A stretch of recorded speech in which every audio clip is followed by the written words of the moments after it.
Ramallah mestinya menjadi ibu kota keuangan negara Palestina baru.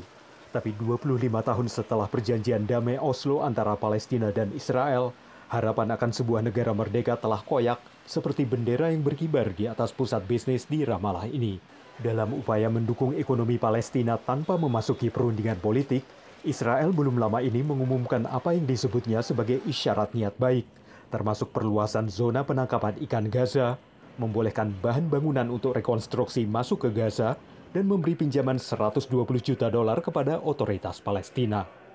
Tapi menurut sejumlah ekonom dan pebisnis Palestina, gerakan ekonomi Israel ini tidaklah cukup.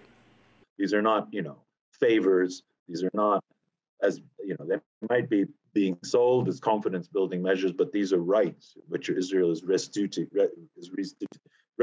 to the people of Gaza. Sebagian besar inisiatif ekonomi Israel itu diumumkan setelah pertemuan antara Menteri Pertahanan Israel Benny Gantz dan pemimpin otoritas Palestina Mahmud Abbas, yang merupakan pertemuan tingkat tinggi pertama dalam 10 tahun. That meeting will leave what we call economic impact, but not lasting, not sustainable, simply because these steps, without relying on what we call political settlement, just and fair political settlements, will not last, because soon we will probably go back to square number one, or even zero, and go back to clashes with Israel again and disputes.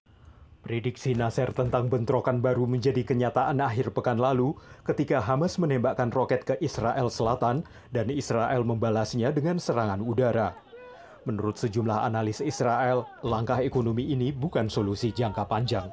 This is not the historic breakthrough that people sometimes think is deliverable here if only one of the sides would do this or that. That's not any of this. There's no such pretension on either side of these dynamics. However, in terms of atmospherics, these are going to matter. Seperti pihak Palestina, Israel juga mengingatkan jangan ada harapan yang terlalu berlebihan. Perdana Menteri Israel Naftali Bennett dalam pertemuannya dengan Presiden Biden belum lama ini menjelaskan bahwa pemerintahnya yang mencakup partai-partai politik dari berbagai spektrum tidak akan menyetujui konsesi politik besar kepada Palestina selain langkah ekonomi ini. Dari Arlington, Virginia, saya Helmi Yohanes dan tim VOA.